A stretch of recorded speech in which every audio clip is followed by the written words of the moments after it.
Bet you can introduce us to your date? Of course. Where are my manners? Scruffy, meet Charlie Luciano.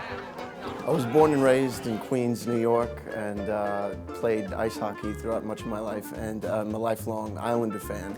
So I grew up watching the Maven, Stan Fischler, so when I got the opportunity to meet him, it was an offer I couldn't refuse. Because I grew up in the heyday, the Islanders, to me, were the only game in town. I mean, just watching the team they had, what wasn't to love about them. So my brother, of course, led the way, and I started meeting these great players through the TV and through you. In terms of your brother and his influence, he actually was the Islanders' practice goalie. He got really good, right? How did that happen? It was amazing. My brother, he's very shy about it now, but I could talk about it.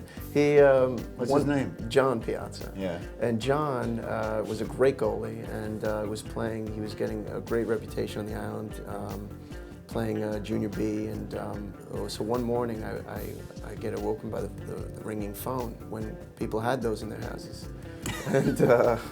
And the phone's ringing, I pick it up and I'm groggy, and I go, hello? And he goes, hi, I'm looking for John Piazza. And I was like, who's calling? And he goes, Lauren Henning. And I was like, John, Lauren Henning's on the phone. And he goes, what?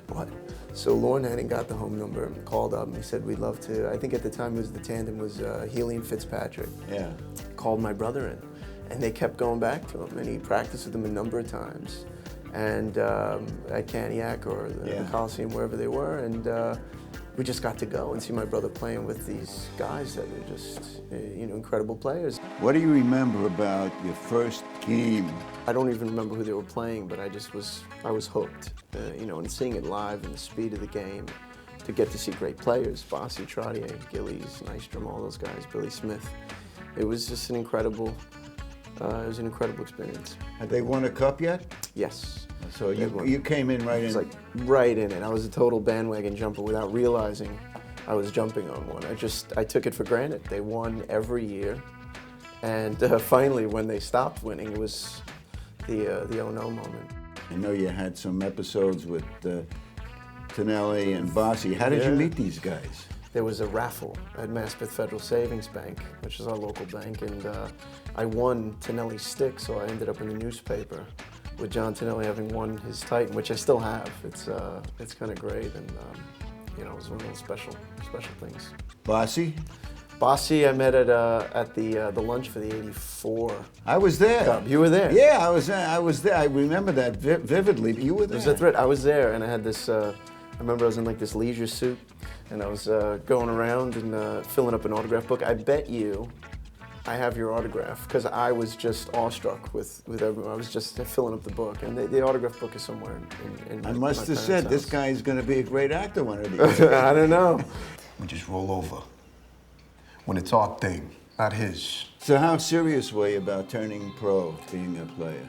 Well, at 16, I mean, just stars in my eyes. I was really, I was kind of hell-bent on trying to get there and chasing my brother's coattails, because he was far more talented than I was. He was a great goalie, and he was knocking on the door, so I felt like I could chase that and maybe knock on the door. And, it just, at some point, you just realize your limitations and you move on. But the lessons of hockey and playing it,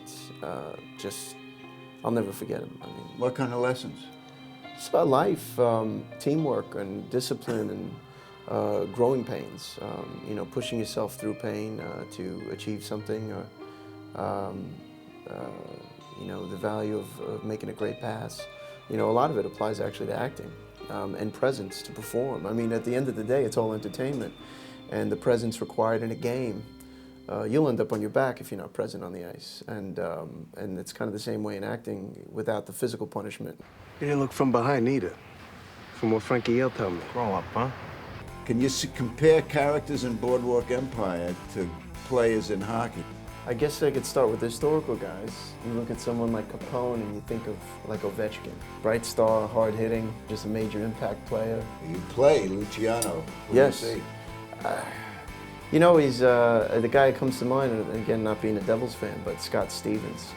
Someone who can quarterback things, can lay serious damage with a hit, and yet put the puck in the net. Just kind of an all-around great player.